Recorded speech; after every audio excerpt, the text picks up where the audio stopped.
Hello everyone, I welcome you all for today's session. In the previous sessions, we had studied about JavaScript history. In today's session, we will try to study about the origins of JavaScript, the different data types available. So starting with the origin, we had already studied it was developed in the year. We have already studied its evolution. So then our next part is the JavaScript can be divided into three parts.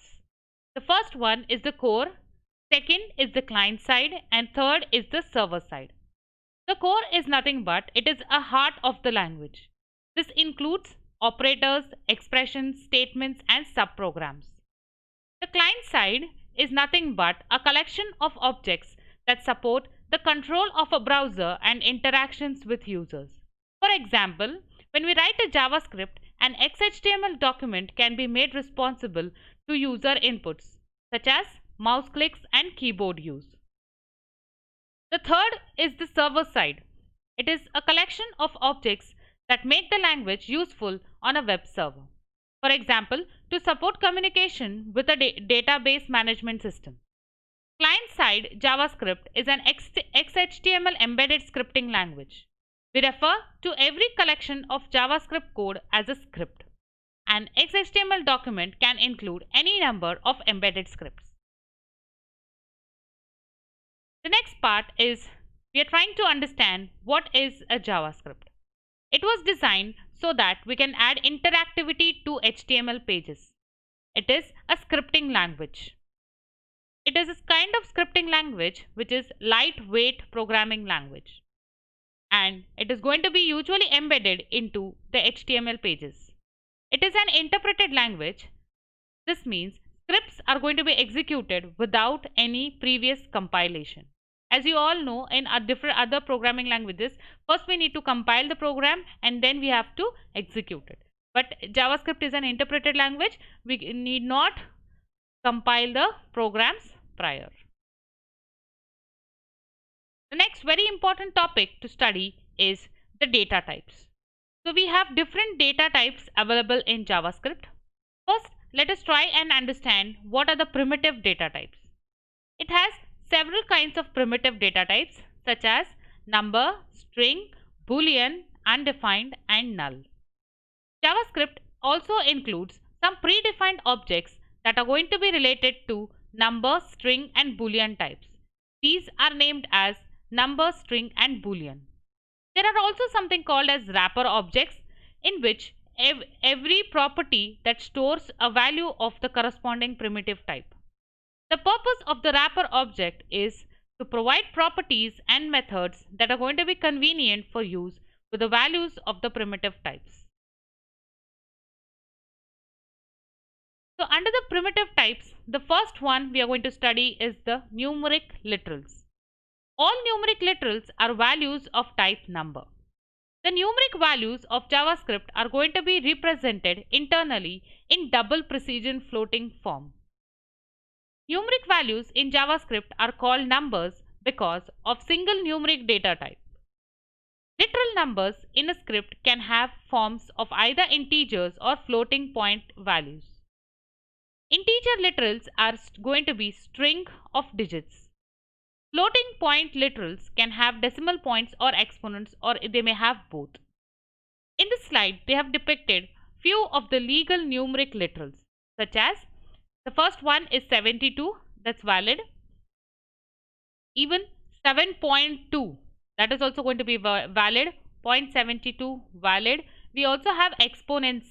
So we have written in the fifth example as 7e2. So that is an exponent value. Then even we can write the integers in terms of hexadecimal form by preceding the integer numeric literals with 0x or 0 and uppercase x. So this is about the numeric literals.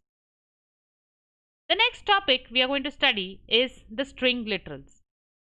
What do we mean by strings? Strings are nothing but sequence of 0 or more characters which are going to be delimited in the sense they are going to be separated by either single quotes or double quotes. They can include characters specified with escape sequences such as \n and \t. T stands for tab, N stands for new line. If we actually want a single quote character in a string literal that is delimited by single quotes, embedded single quote must be preceded by a backslash. Like we have observed in the example given below, we have written here, you are the most freckly person I have ever met. So what is happening is this slash backslash is going to, it is not going to interpret the actual meaning. We are going to get the single quotes as it is. So in such situations, we have to use the backslash. We have some other primitive types apart from numeric and string. The first one is the null type. The value of this type is going to be null, and it actually does not have any value. Variable is null if explicitly declared. And if you try to attempt to use the value of a variable which is going to be declared as null, then it is going to cause a runtime error. This is the first type, that is null type. We have another type called as undefined. Undefined, it is not a reserved word. That means if a variable is explicitly declared but not arranged a value, it is called as reserved. So if value of undefined variable is displayed, the word undefined itself is going to be displayed. The third type of other primitive we have is the Boolean, which means usually true or false. These are going to be used for computing or evaluating result of a Boolean expression. We are going to return the values true or false one and the next very important thing we have to study in JavaScript is how we are going to declare the variables. The first thing we have to remember about JavaScript variable declaration is they are dynamically typed. What do we mean by dynamically typed?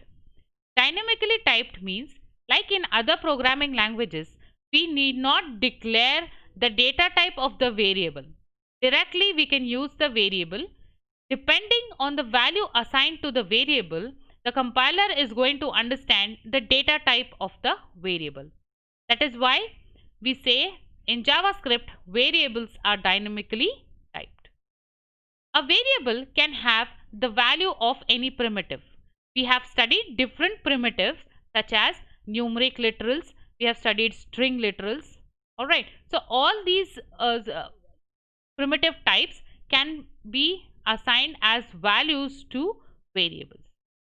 The interpreter is going to convert the type of a value to whatever is needed for the context in which it appears.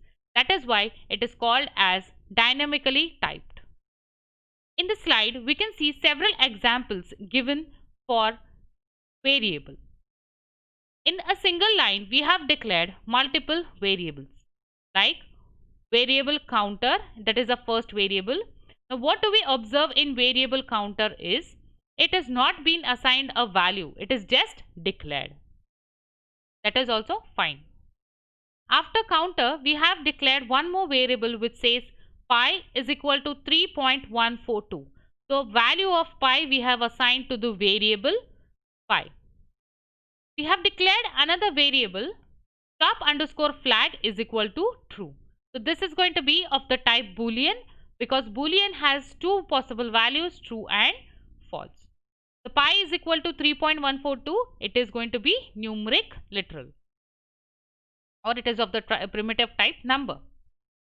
Then we have also seen the last variable we have declared is of the type string. It says name is equal to Alan, and we have to always remember that strings have to be enclosed within double quotes, and we have ended the variable declaration with the semicolon. So in the next sessions, we will study in detail about JavaScript, operators, expressions.